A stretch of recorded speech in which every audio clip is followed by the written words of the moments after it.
Pai do Senhor, aos irmãos, tudo na graça, eu espero que sim. Hoje nós vamos ver sobre a lição 11, o homem do pecado. Infelizmente, por alguns motivos, a EBD não pôde continuar, é sabido de todos nós. Estamos passando por um momento meio turbulento na nossa saúde e nós, como cristãos, nós cremos que o Senhor está no controle de tudo. E devido a todos esses acontecimentos, hoje nós vamos estar repassando a lição 11. Para quem não se lembra, eu refresco a memória, nós paramos na lição 10, que tinha por título Só o Evangelho Muda a Cultura Humana. Ela foi dada no dia 8 de março de 2020. Hoje nós já estamos em 3 de maio, né? Então já faz um pouquinho de tempo. Amém? Antes de tudo, vamos fazer uma oração, porque, conforme eu disse, é algo que nós vamos estar fazendo, já comuniquei alguns antes, previamente. E com a graça de Deus eu creio que o Senhor vai abençoar. Vou tentar resumir a lição o máximo possível. Eu praticamente me considero um péssimo em resumo. Eu não consigo resumir muito bem. Às vezes falo muito para pouco assunto. Mas é porque eu quero que seja claro para todos que ouvem. Amém? Não somente para mim. Então vamos orar. Pedir a Deus que venha abençoar, abrir a mente de quem está falando e a mente de quem vai ouvir no entendimento. Amém? E eu reitero, isso é um compromisso que eu tenho com a obra de Deus em primeiro lugar e com os irmãos que vão estar ouvindo esse áudio e gostam e prezam a escola dominical. E da mesma forma, os que ouvirem têm um compromisso, eu creio que terão um compromisso com Deus em primeiro lugar, em segundo lugar, com todos aqueles que têm se esforçado para manter as coisas fluindo, continuando, né? Oremos. Deus, eu te louvo, eu te agradeço pela tua graça e tua misericórdia, por mais essa oportunidade que o Senhor me concede, que o Senhor nos concede, que teu Espírito Santo venha nos iluminar, nos trazer, Deus querido, a revelação da tua palavra, nos trazer o entendimento, Deus querido, e a graça necessária para alcançar, Deus querido, as suas sublimes revelações, Pai, pelo teu Espírito Santo. E assim te louvamos, ó Deus, e desde já te agradecemos. Amém.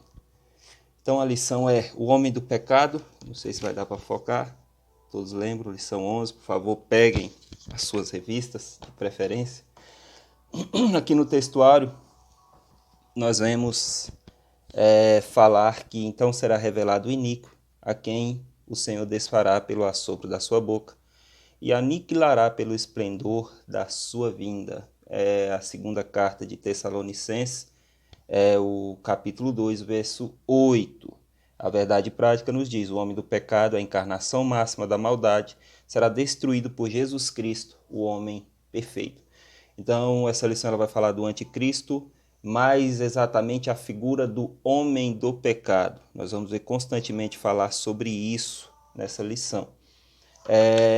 O texto bíblico ele se encontra na segunda carta de Tessalonicenses, no capítulo 2, do verso 1 ao 15, que nos diz o seguinte: ora, irmãos, rogamo-vos pela vinda do nosso Senhor Jesus Cristo e pela nossa reunião com Ele, que não vos movais facilmente o vosso entendimento, nem vos perturbeis, quer por espírito, quer por palavra, quer por epístola, como de nós, como se o dia de Cristo estivesse já perto.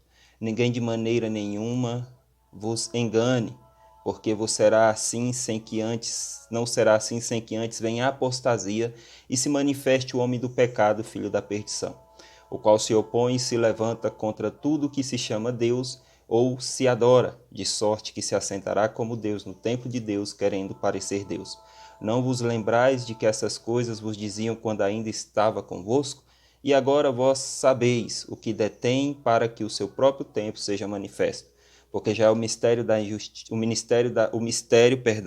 injustiça opera. Somente há um que agora resiste até que do meio seja tirado. Então será revelado o iníquo, a quem o Senhor desfará pelo assopro da sua boca, e aniquilará pelo esplendor da sua vinda.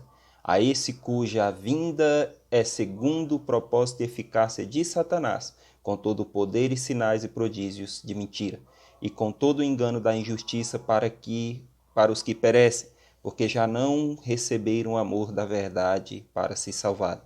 E por isso Deus lhes enviará a operação do erro, para que creiam a mentira, para que sejam julgados todos os que não creram a verdade. Antes tiveram prazer na iniquidade.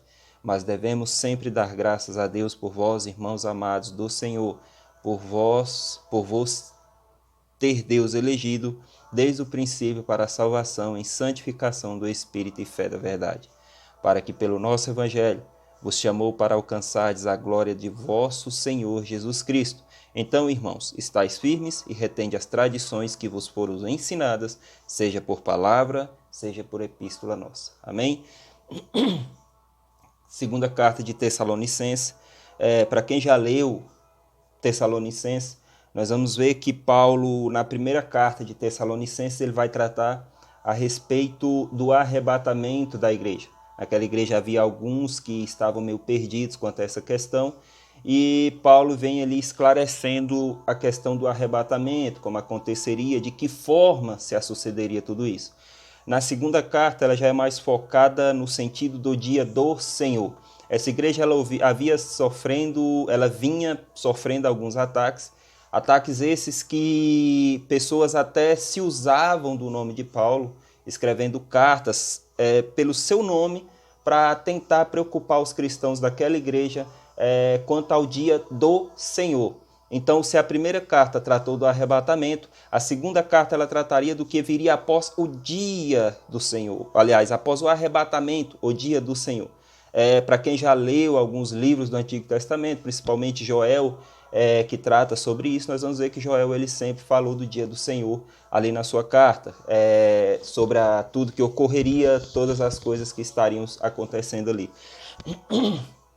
Nessa segunda carta de Tessalonicenses, Paulo vem tratando do dia do Senhor, mas não no sentido para que os cristãos temam, mas sim no sentido de que os cristãos estariam livres desse dia do Senhor.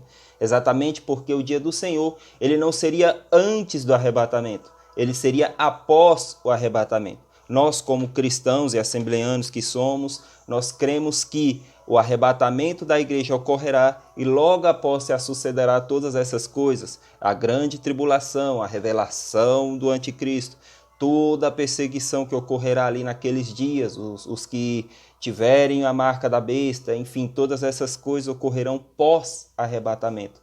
Então, esse dia do Senhor já é o capítulo final de toda a história escatológica, ou seja, de toda a história final de todas as coisas, tudo relativo ao fim do que a Bíblia, pelo Espírito Santo, nos informa. Aliás, o Espírito Santo, pela Bíblia, nos informa.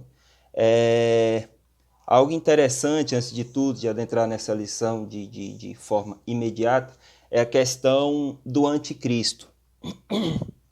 Infelizmente, no nosso meio não são poucos que buscam teorias mirabolantes, tentando formular quem é o anticristo, quem deixa de ser, de onde ele sairá, de onde ele virá, que ele é fulano de tal, que ele é não sei quem. E, inclusive, um dos últimos que eu me lembro era um áudio, que dizia que o anticristo nasceu numa cidade não sei aonde, e que já tinha a casa dos seus 20, 30 anos, e já deram até o nome do rapaz. Nunca ouvi falar desse cara em nenhum lugar, em nenhum trecho, em nada mais do que esse áudio aí. E isso para nós serve de aviso, para nós cristãos, nos fundamentarmos no que a Bíblia Sagrada nos revela. O que passa disso é mera especulação nossa, é mera invenção. E tudo que vem de especulação não pode ser reconhecido como o Espírito Santo de Deus. Até as nossas revelações, elas têm que ser respaldadas no que a Bíblia diz ou deixa de falar delas. Se eu tenho revelação não está contida nas Sagradas Escrituras, esqueça, porque não é válido, não é aceitável, o Senhor não tem prazer nisso. Nós já ouvimos na palavra de Deus por várias vezes, Deus dizer aos seus profetas: ai daqueles que têm sonhos as quais eu não dei e revelações as quais eu não revelei. Então, essa advertência do Senhor, ela é firme desde o passado, no presente e principalmente no futuro, porque a palavra nos diz que passa o céu, passa a terra, mas a palavra de Deus, essa não, essa nunca há de passar. Então, o anticristo, conforme eu estava dizendo, muitos mirabolam sobre quem são. A mais forte entre nós que ele é o Papa. Eu não vou entrar no âmbito de dizer que ele é o Papa ou naquelas contas malucas que muitos se perdem a fazer.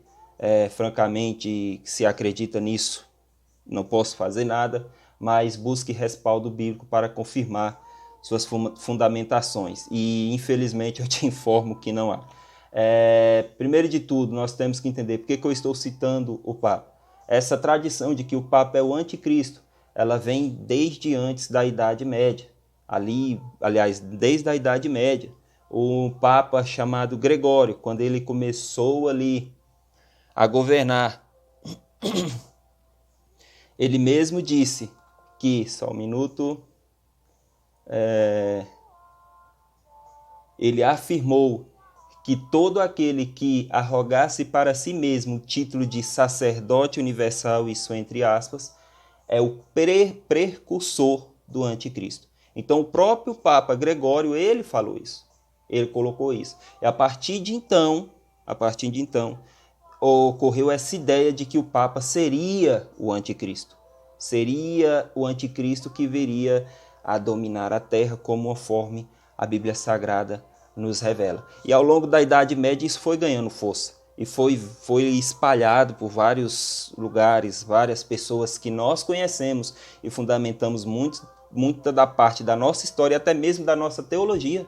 Eles aderiram a essa ideia e espalharam. Por exemplo, todos aqui já ouviram falar de John Wycliffe.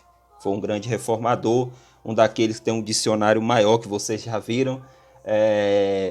E ali ele escreveu um livro na época dando 12 razões porque o Papa era o anticristo.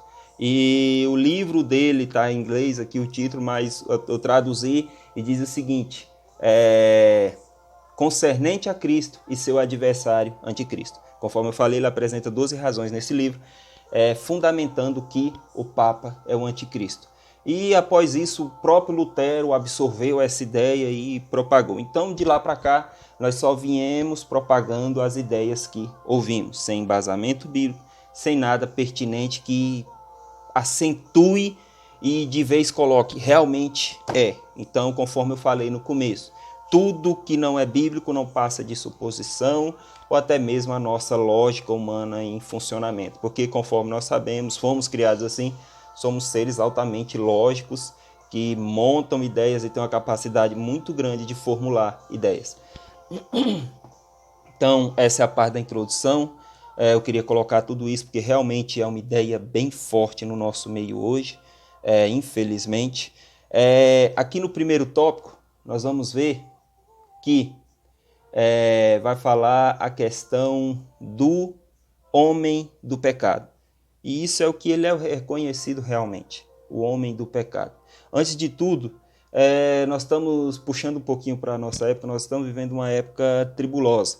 A cada movimentação do governo, na nossa mente, e a forma como as coisas se sucedem, nós pensamos que realmente as coisas estão encaminhando para o estabelecimento de um governo universal, de uma centralidade, de algo único e que se fundamente, que tudo está caminhando para um governo universal, para que o anticristo domine. E por que essa ideia que nós temos sempre? Conforme eu falei, ainda não há revelação nenhuma da identidade do anticristo, seja bíblica ou não, tudo passa de mera especulação. Mas uma coisa é certa, nós já estamos vivendo o sistema do anticristo. Nós estamos vivendo o sistema anticristo. Esse é o sistema que nós estamos vivendo. Se nós olharmos bem ao nosso redor, se nós olharmos bem as coisas que têm nos sucedido, tudo tem caminhado para um sistema anticristão. Anticristão, eu falo no sentido da conduta e das normas que nós seguimos que se encontram na Bíblia Sagrada. Mas isso não é para nós temermos, isso não é para nós nos amedrontarmos, não, ao contrário. É para nós brilharmos como luz e mostrarmos que nós não somos, nós não compactuamos com esse sistema que está aí em voga, esse sistema que cada vez mais tem dominado, infelizmente tem adentrado na mente de muitos cristãos e até em igrejas. Que Deus nos ajude, o Espírito Santo nos fortaleça para nos livrar de todo este mal, de toda essa treva. E conforme eu falei, origem do homem do pecado, aqui o homem do pecado, o primeiro tópico que nós vamos falar é a respeito da origem do homem do pecado. Nós sabemos que, se vocês quiserem ler aí, dá uma pausa agora, leiam todo o primeiro tópico aí, ó, o homem do pecado. Podem ler o primeiro tópico todo, tá? Eu espero. Então, aqui é a origem do homem do pecado. O que diz a origem? Nesse primeiro tópico, nós vamos tratar de 3 subtópicos. Que o primeiro deles é o caráter do homem do pecado. O segundo, a missão do homem do pecado, o que ele veio fazer, como ele tem feito. E o terceiro e o final é o destino final do homem do pecado. Primeiro de tudo, a origem do homem do pecado.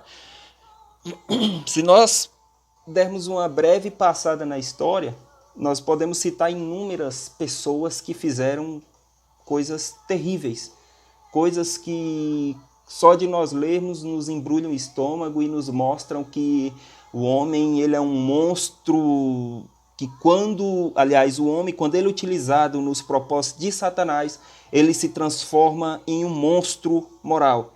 Isso é fato, isso é irrevogável. Eu não sou daqueles que falam e usam esse ditado até com certa frequência de dizer fulano é pior do que o diabo. Não existe isso. Isso é antibíblico, isso é bobeira, isso é sem sentido. E conforme eu falei, se não é bíblico, não interessa, não serve para ser utilizado. Não existe ninguém pior do que o diabo.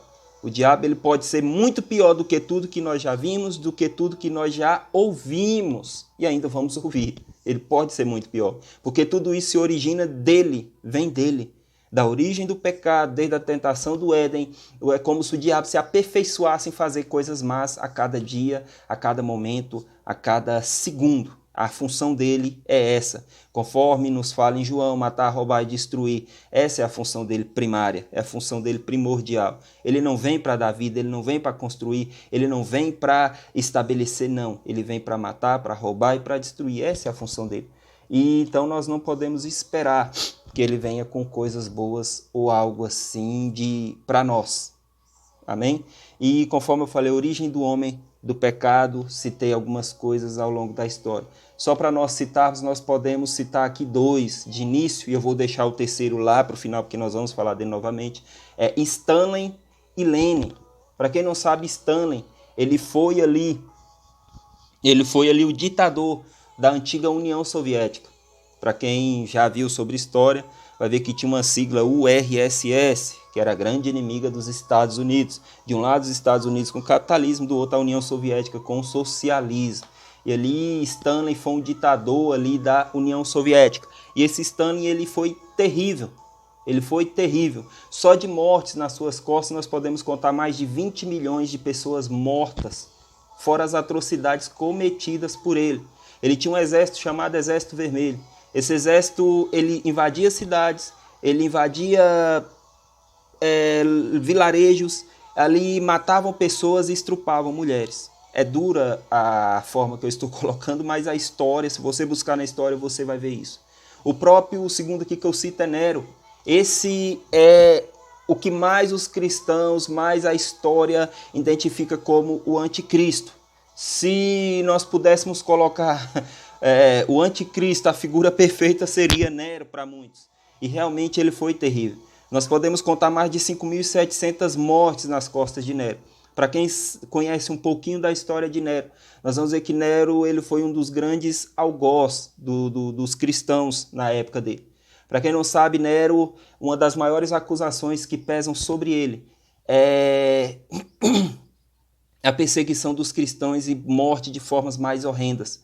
Nós já vimos livros de mártires, do livro do Mártir, aquele da capazinha vermelha, aquele outro menor que fala dos heróis da fé, todos contam a história dos mártires, ele cita o período de Nero, cita o bom período ali que ele castigou e com ferocidade atacou todos os cristãos.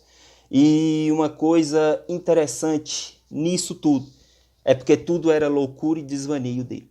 Ele, em determinado ponto, ele subiu a um alto monte, assim contam os historiadores. E ali ele tacou fogo em Roma. Ele foi o responsável pelo fogo em Roma. Enquanto Roma pegava fogo, ele saboreava uma taça de vinho, as gargalhadas e ouvindo ali uma canção. Conforme eu reitero, assim dizem os historiadores. E qual o problema nisso tudo, né? Você pode pensar. Porque ele colocou a culpa do incêndio nos cristãos. A partir daí, a perseguição dos cristãos se asseverou e muitos foram mortos por conta desse homem terrível. Fora isso, Nero ele é responsável pela morte de suas 2 mulheres. A primeira, que ele foi marido, ele separou-se dessa mulher, exilou ela exatamente, segundo ele, porque ela era infértil, não dava filhos, depois encomendou o assassinato dela. A segunda, ele matou a pontapés. Então você vê que o homem não era nada bom. Era a própria imagem do anticristo na terra. Era a própria imagem das obras de Satanás reveladas. E, por fim, o segundo ponto, os títulos do homem do pecado. Então, só reiterando aqui a origem é nesse espírito mau que sempre vem de Satanás, as obras más que vêm dele. Essa origem vem dele, então tudo de atroz, de cruel, de terrível, tem uma origem, é o espírito desse homem, esse homem do pecado, o espírito de Satanás sendo mantido sobre o homem do pecado. Outra coisa, o segundo ponto, títulos do homem do pecado. Se nós formos lá no capítulo 2 de João, no versículo 18, nós vamos ver uma parte do trecho que diz assim: muitos anticristos, muitos se têm feito anticristos, por onde conhecemos e já é a última hora. Então, nós vamos ver o que? O primeiro ponto aqui é a parte da história. O segundo versículo que eu deixo, Apocalipse 13:1, que João, ali na Revelação, ele fala que viu algo subir do mar, uma besta subir do mar, e ela tinha 7 cabeças, 10 chifres, e seus 10 chifres, 10 diademas, e sobre as suas 10 cabeças um nome de blasfêmia. O terceiro versículo que eu trago, Daniel 9:26, que vai falar lá que depois das 62 semanas seria cortado o Messias. E após isso, o povo do príncipe que há de vir, olha Daniel falando em um futuro próximo, destruiria a cidade e o santuário. Então você vê aqui 3 formas dos títulos do homem do pecado. Primeiro dele, João apresenta, esse é o mais interessante, como mestres na igreja. Homens que defendiam o gnosticismo, negavam a divindade de Cristo e principalmente a sua humanidade. Eles criam, conforme eu sempre falei para vocês, você já deve ter cansado de ouvir, mas eu repito, eles não criam que Jesus Cristo havia ressuscitado num corpo. Por quê? Porque eles criam que a matéria, isso que nos envolve, é mal. E se Cristo ressuscitasse num corpo, mesmo que transformado, essa matéria contaminaria o Espírito de Cristo. Esses eram os gnósticos que estavam infiltrados dentro da igreja naquele tempo. O segundo ponto aqui que nós podemos ver, então, primeiro mestre, o segundo que nós podemos ver é numa figura mitológica. Por que eu falo mitológica? Porque ninguém vai conseguir imaginar. Imagine aí uma figura com 10 cabeças, 10 chifres, 10 diademas, e sobre as 10 cabeças, blasfêmias. É fora da nossa realidade, é fora da nossa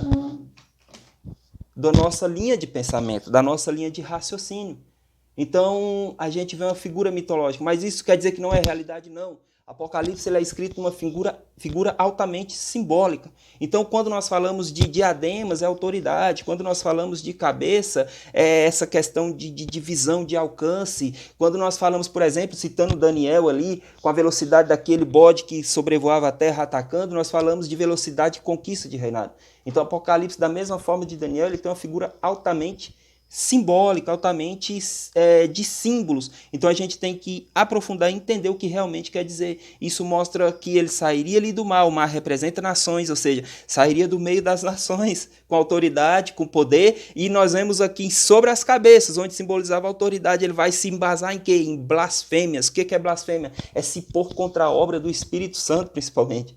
Então esse vai ser o fundamento do anticristo. Ele vai sair do meio das nações para blasfemar contra Deus. Esse vai ser o poderio dele. O palanque dele vai ser se opor contra Deus. E o terceiro ponto em Daniel, o povo do príncipe que há de vir destruirá a cidade do santuário, Daniel 9:26. E aqui uma figura histórica. Então nós vimos a figura histórica, Daniel, nós vimos na figura de mestres, o caso de João ali, os gnósticos, e na figura de alguém que há de vir de uma criatura e algo futuro, histórico, escatológico, revelado.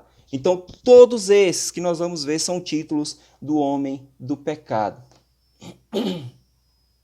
E se nós formos aprofundar mais nisso, nós podemos ver que nós não devemos temer essas coisas horrendas que nós acabamos de ver. Sabe por quê? Porque lá em João 5,43 nos vai dizer, Jesus vai dizer que se outro vier no nome dele, a esse não aceitareis. Por quê? Porque eu Jesus, eu vim no nome do meu Pai e a mim vocês têm que aceitar. Então nós, como ovelhas do bom pastor, nós temos que conhecer mais e mais a voz de nosso Senhor Jesus Cristo.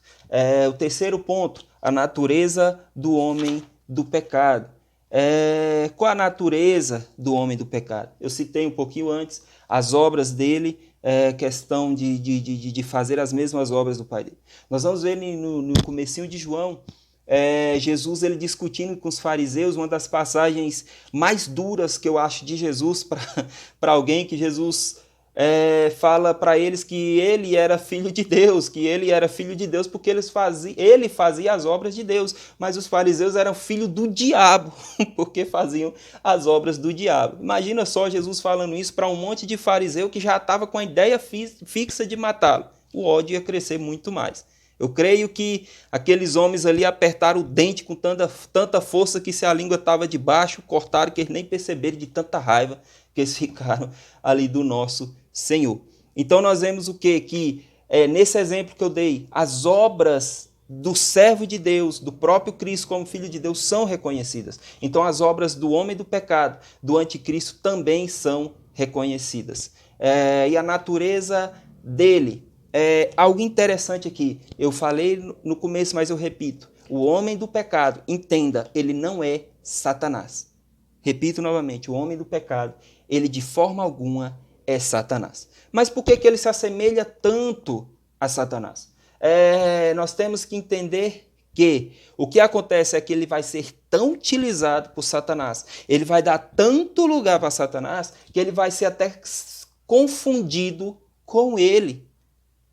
Um exemplo disso, se nós servimos a Deus e somos confirmados ainda no exemplo de João, Jesus se comparando com as obras do Pai e fariseus com a obra de Satanás. Se nós, como servos de Deus, somos comparados e vistos como imitadores dele, eu cito aqui o exemplo de Enoque. Nós vamos ver que lá no começo, Enoque, a palavra diz que ele andou tanto com Deus, ele estava tão junto com Deus que ele deixou de ser. Ele já não era, Deus o tomou para si. É como se Enoque deixasse de existir naquele momento e Deus o tomou. Da mesma forma, Satanás utiliza alguém. A pessoa ela perde a identidade total. E essa é a função do anticristo. Ele vai ser a própria identidade em obras de Satanás. E ele vai fazer isso com perfeição. Não que ele seja Satanás, mas ele vai imitar tão bem que você não vai conseguir nem ver diferença do que é. Eu falo você porque nós não. Nós vamos estar com o Cordeiro de Deus nos altos céus, glorificando o nome do Senhor para todos sempre, eternamente. Amém. Só o Senhor é Deus. E lá em 1 Tessalonicenses, capítulo 2, versículo 9, para firmar esse terceiro subtópico aqui, sobre a natureza, vai dizer, a cuja vinda é segundo a eficácia de Satanás, com todo o poder, sinais, prodígios e mentira. Olha só, segundo a eficácia, com todo poder, com todos os sinais e com todos os prodígios de mentira. Você vê que nem os milagres que eles vão fazer, o prodígio que ele vai fazer, tem verdade. São mentiras, são para enganar. É como um mágico. O mágico faz uma mágica, por mais que nós ficamos assim perplexos de ver como que foi feito isso, nós sabemos que é um truque muito bem escondido pela habilidade do mágico que fez. Afinal de contas, se ele revelar o truque, ele perde o seu show. E Satanás aqui, esse homem do pecado, é da mesma forma. Ele vai fazer prodígios, mas sinais e prodígios de mentira. E o interessante é que esse todo, no grego, ele significa poder, força, habilidade. Então você vê, ele vai ter todo o poder, ele vai ter toda a força e ele vai ter toda a habilidade de Satanás. Ele vai ser uma imitação perfeita dele.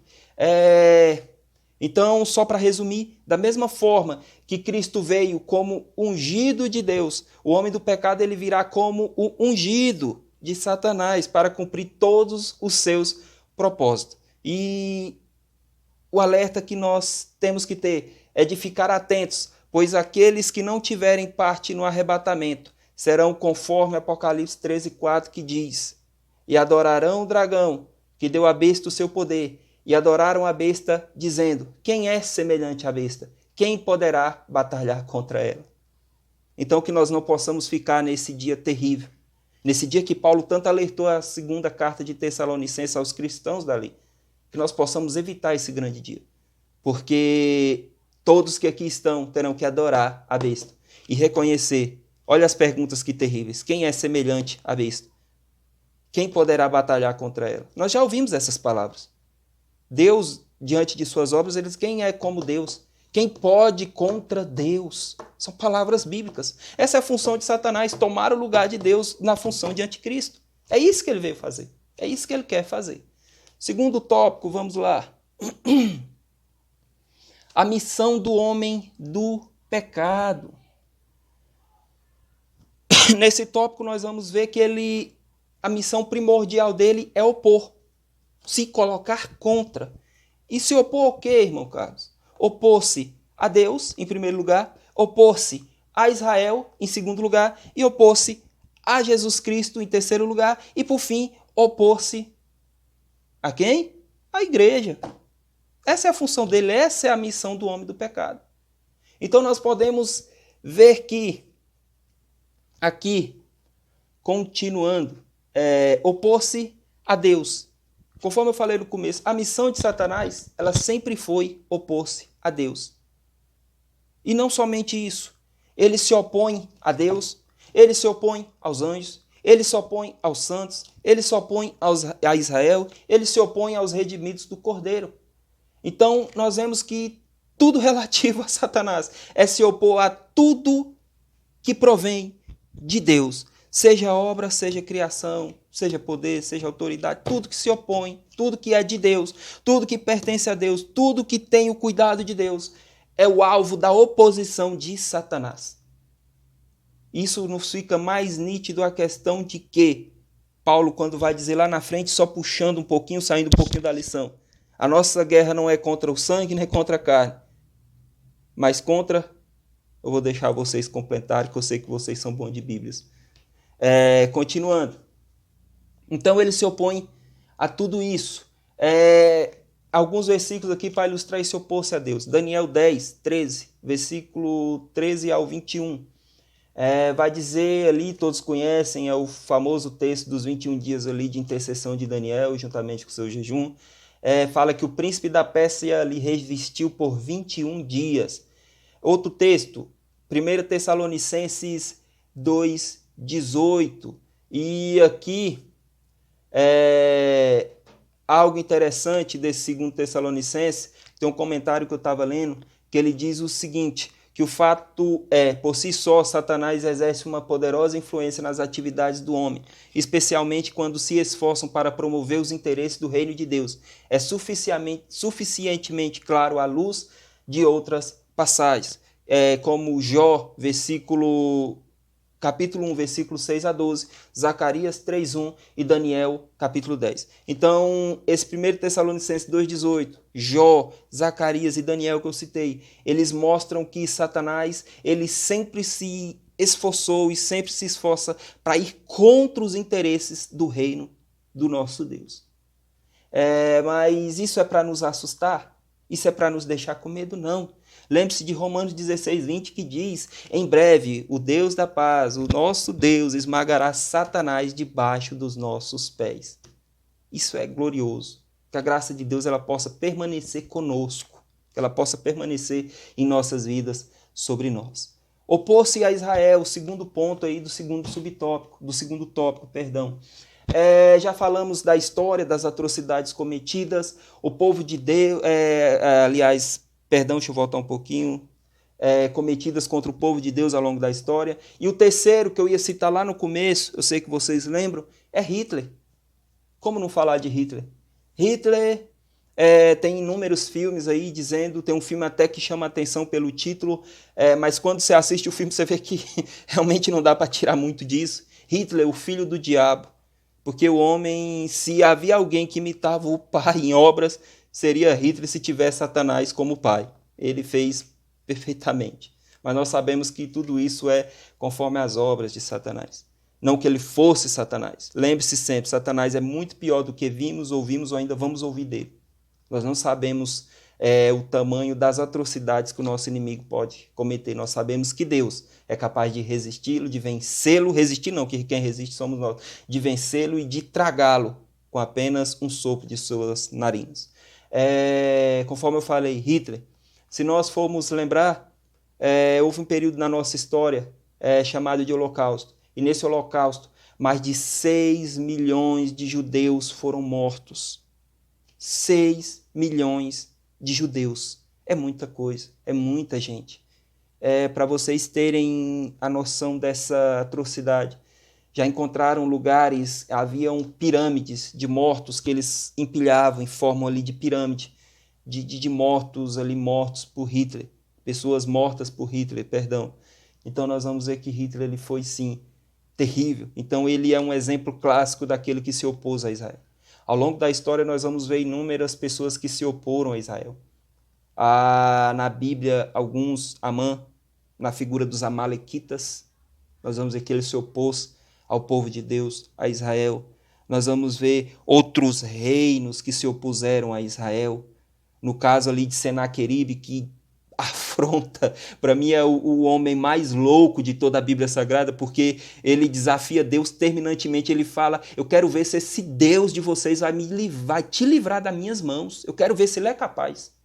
Eu já desafiei Deus e quebrei todos eles, o seu Deus será só mais um no meu histórico de guerra poderosos de sucesso. Olha que loucura, o homem era louco, é terrível homem, e nós vemos como ele acabou sendo morto por filhos, né? Não acabou nada bem para ele. Então, a gente vê que constantemente, sempre ao longo da história, seja bíblica, seja recente, houve oposição contra o povo de Deus na figura de Israel.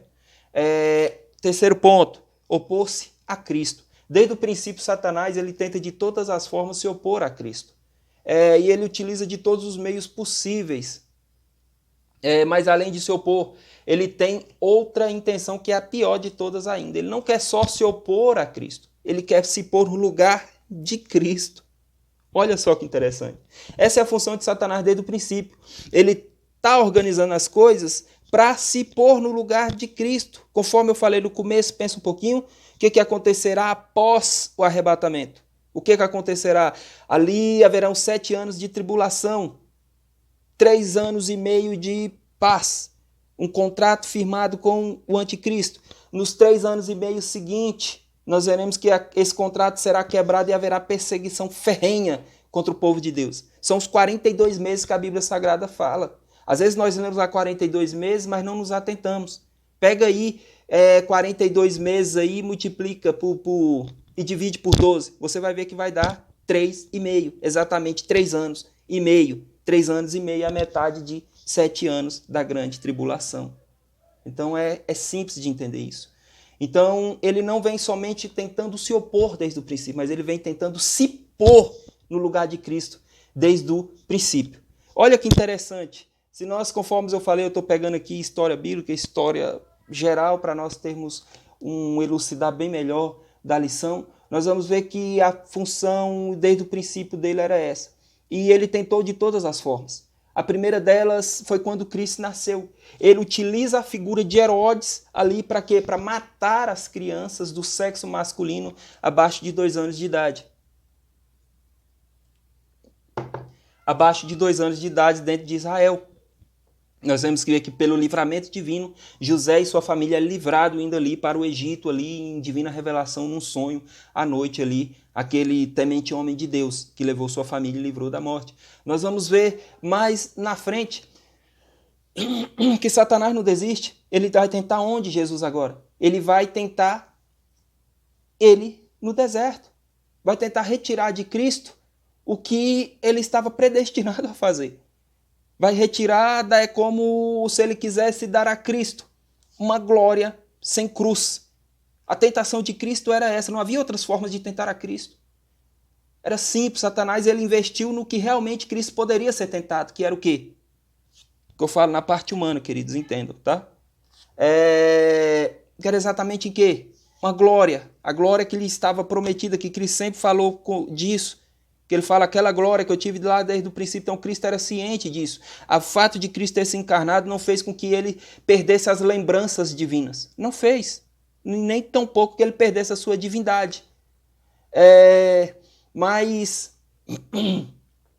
fugiu aqui. A glória que ele tenta pôr é essa, tirar a cruz do caminho de Cristo, para que ele tivesse toda essa glória restabelecida.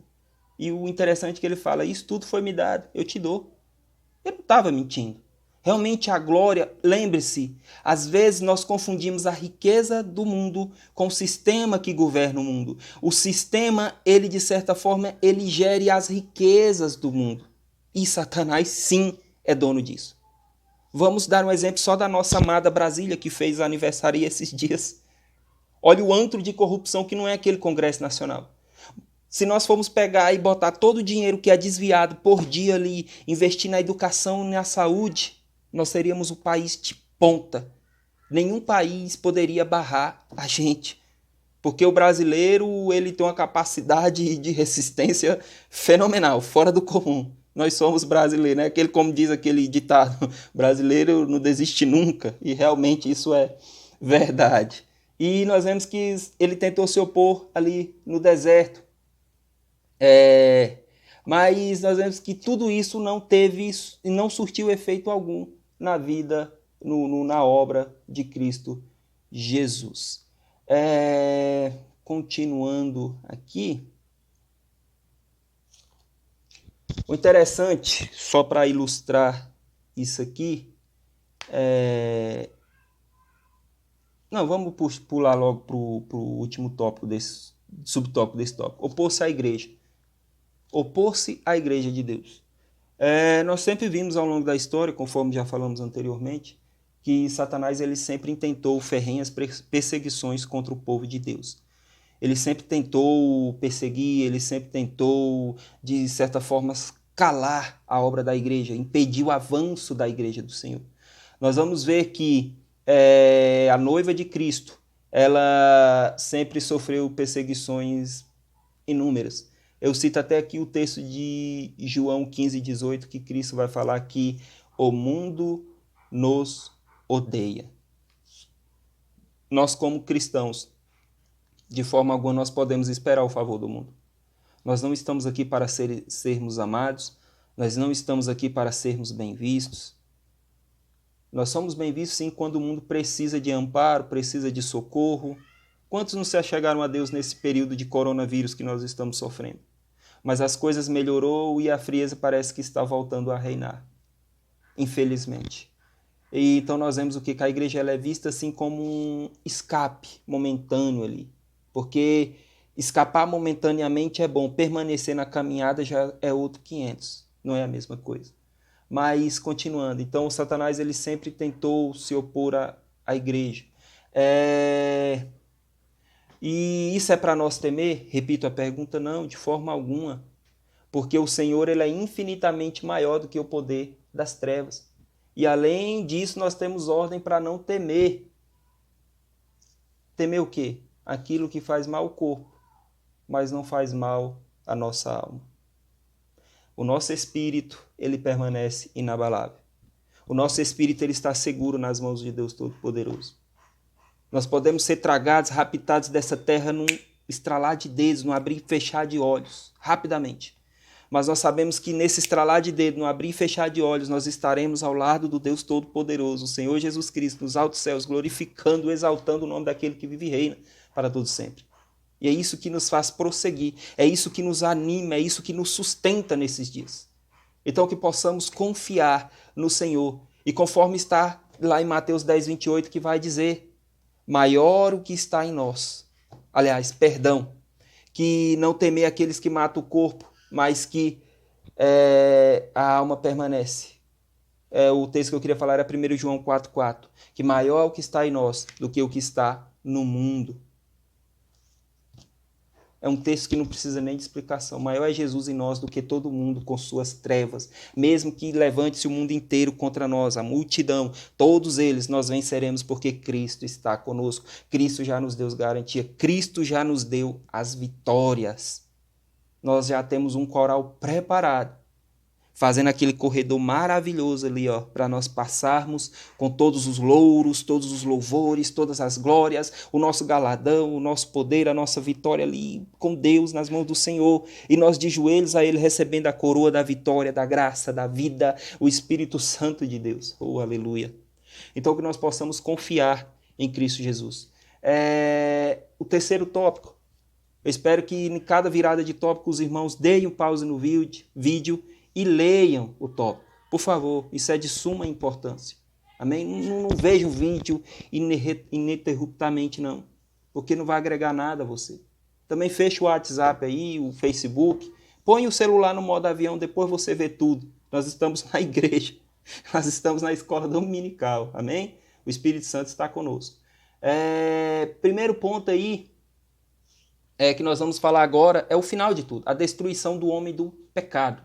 Primeiro ponto aí da destruição do homem do pecado. E o que nós temos que entender, o que vai gerar todo esse tópico, é que o reino dele será passageiro, será efêmero. Será, vai embora. Ele não vai ter duração. É diferente do reino de Cristo, que é eterno, que é para todo sempre, que ninguém vai tirar da mão dele, porque desde quando ele nasceu, ele já estava predestinado a governar as nações eternamente. O trono de Davi é dele. Isso é maravilhoso. Cristo foi a única criança que nasceu e já tinha um trono eterno. E esse trono permanece. Passam-se anos, estações, tudo. Mas o trono de Cristo permanece. A ascensão do império é o primeiro ponto aí, a ascensão do império do anticristo. Após o arrebatamento da igreja do Senhor, Satanás, através de seus 2 escolhidos, eles ficarão reinando por 3 anos e meio. Aliás, eles como eu posso dizer, declararão guerra contra o povo de Israel ali por 3 anos e meio. E guerra, quando eu falo, não é guerra de que a pessoa se prepara para guerrear, não. É guerra no sentido de perseguição, é para matar, é para cessar, para acabar com o povo de Israel, o povo escolhido de Deus.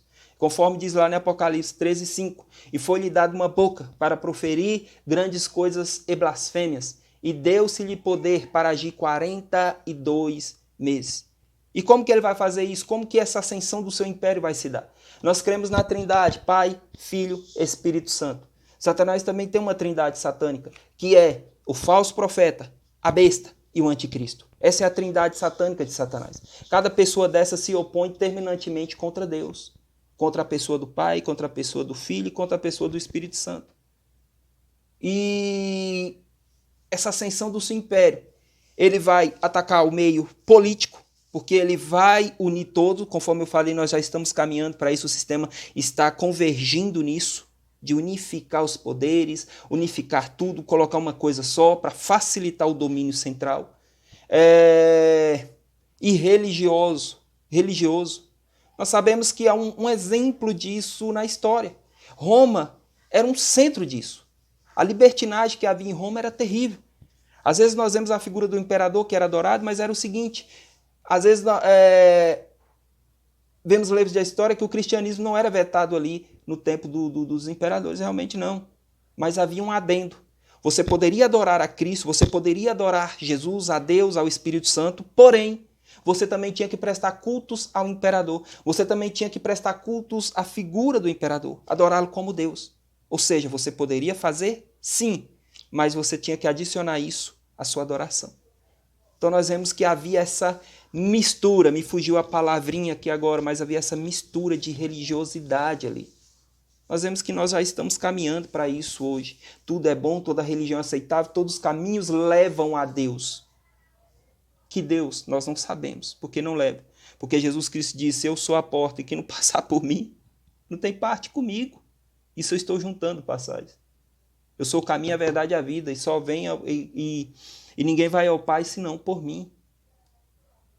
Então a gente vê essa questão do caminho sendo Cristo. Não existe isso de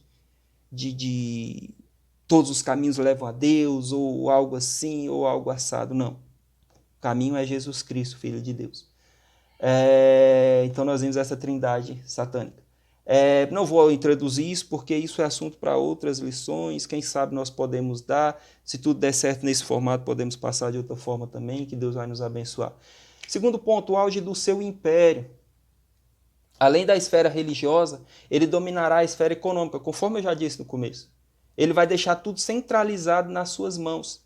Em Apocalipse 13:4, conforme eu disse lá atrás, que aquelas duas perguntas, quem é semelhante à besta, quem poderá batalhar contra ela? Isso só nos mostra que será esse sistema de governo, essa trindade satânica, ela será aceita por todos. Será aceito por todos. Às vezes nós não entendemos como o anticristo ele pode chegar a um ponto de unificar e governar tudo. Pense comigo. O anticristo ele será uma figura bem aceita, que ele será aceita por todos, ele será adorado por todos, ele terá o aval de todos. De todos. Eu vi, fugindo um pouco aqui, já vi até gente falando que o nosso atual presidente era o anticristo. Mas eu acho que ele já quebra isso aí porque ele não é aceito por todos. Nunca foi. Nunca foi. Não era o feitio dele ser aceito por todos, né? Mas amém. Isso é assunto para outra lição, só para descontrair mesmo. Então o anticristo ele tem esse primor, esse primar de ser aceito por todos. O governo dele será aceito por todos, será concordado por todos, não haverá restrição. Após os 3 anos e meio de paz ali, de acerto, sim, aí o governo dele vai mostrar realmente quem ele é. O cordeirinho vai dar figura ao feroz leão. E nisso eu falo na figura de leão devido à ferocidade, igual a Bíblia mesmo cita, que Satanás anda ao nosso derredor como leão querendo nos tragar. Terceiro ponto, a ruína do seu império. Conforme eu disse, 3 anos e meio de governo, 3 anos e meio de sucesso. Nos 3 anos e meio seguintes, ele começará a perseguição e ali estará decretada a contagem regressiva para a sua ruína. Todas as pragas reservadas para aquele dia, selos, taças, é tudo que nós lemos no Apocalipse, todos os tipos de praga que nós lemos nos livros escatológicos da Bíblia Sagrada, relativos ao fim, nós vamos ver que estão reservadas para ele. Tudo está preparado para aquele tempo, ou seja, os dias dele está contado. Ele nem subiu ao governo, nem se ascendeu, nem dominou ainda tudo. Mas os dias dele, pelo Deus Todo-Poderoso, já estão contados. Olha que glória. Já estão contados, já estão finalizados, não há o que acrescentar. E então, os planos do inimigo, os planos desse homem de Satanás, levantando essa figura do homem do pecado, eles já estão com os dias decretados para o fim. Já os planos do nosso Deus, os planos de Deus para a igreja, já estão com os dias contados para a vitória da igreja, para a glorificação da igreja, para a exaltação do povo de Deus, para o louvor e a glória do nome de Deus Todo-Poderoso. Então que nós possamos adorar a Deus cada vez mais e entender o que Ele tem feito, o que Ele tem trabalhado em nosso meio. E a conclusão, nós vamos ver que, por favor, leiam a conclusão, peço mais uma vez. Eu vou citar alguns versículos para estar finalizando essa conclusão. Apocalipse 19:20, que vai dizer: a besta foi presa e com ela o falso profeta, que diante dela fizera sinais, e com eles enganou e receberam o sinal da besta, e adoraram a sua imagem. Estes 2 foram lançados vivos no lago de fogo que arde com enxofre. E Apocalipse 20:10. E o diabo que os enganava foi lançado no lago de fogo e enxofre, onde estão a besta, o falso profeta, e de dia e de noite serão atormentados para todo sempre. Olha que maravilha. Deus está no controle de tudo, igreja. Todo evento histórico, tudo que tem acontecido não escapa das mãos do Todo-Poderoso, da onisciência dele. Ele sabe de tudo. Tudo está nas mãos de Deus. Que nós possamos confiar no controle de Deus. E que nós não temamos a figura do anticristo, porque ele pode até nos fazer mal ao corpo, mas o espírito e a alma permanecem inabaláveis para o Cordeiro de Deus, o Todo-Poderoso. Porque esse sim tem o controle dos nossos planos. Inclusive os controles da vida deles. da alma deles, porque já está condenado ao lago de fogo e enxofre. E o homem do pecado que vimos hoje será um ser blasfemo e mau que existirá. E ele aparelhado, ou seja, junto com Satanás, vai levantar contra o Criador e sua criação, que foi o que eu falei desde o começo. Mas nós louvemos a Deus. Por quê? Porque com apenas um sopro, ó, da boca de Deus, vai acabar. 1 Tessalonicenses vai dizer isso. Eu vou deixar o versículo para os irmãos encontrarem, que diz: então será revelado o iníquo, a quem Deus desfará pelo espírito da sua boca e aniquilará pelo esplendor da sua vinda. Aleluia, glórias a Deus. Amém? Que Deus venha abençoar. Se tiver alguma dúvida, por favor, entre em contato. Estaremos tirando cada uma. É uma lição rápida, bem resumida, mas eu creio que foi clara. Tentei fazer o possível para que fosse clara. Esse é o primeiro vídeo, o estúdio está meio adaptado ainda, mas tive uma boa assistente. Que Deus abençoe a vida da minha esposa. Amém? E que vamos agradecer a Deus por mais essa oportunidade e que tudo isso passe logo para nós estarmos reunidos dentro da igreja do Senhor. E se lá não aconteceu, demorar ou tardar mais do que pensamos ou planejamos, que possamos confiar em Deus e continuar nesse fogo do Espírito, queimando a chama dentro de nós. Amém? Oremos. Deus, eu te louvo e te agradeço pela vida de cada um, Pai, que ouvirá esse vídeo. Pela vida, Deus querido, de cada servo e de cada serva. Vá de encontro a cada casa, Deus querido, neste momento. E que a sua bênção seja derramada, Deus. E assim como o Senhor cobriu, Pai, o povo naquele deserto, no Egito, o Senhor possa, Deus querido, firmar, Deus querido, mais a mancha do teu sangue nos umbrais das nossas portas, para que esse anjo da morte passe logo, Deus querido, e que nós possamos, ó Pai, celebrar a tua Páscoa dentro com nossos familiares, em nossas casas, em nossos portais, te louvando e te agradecendo em nome de Jesus. Amém. Pai do Senhor.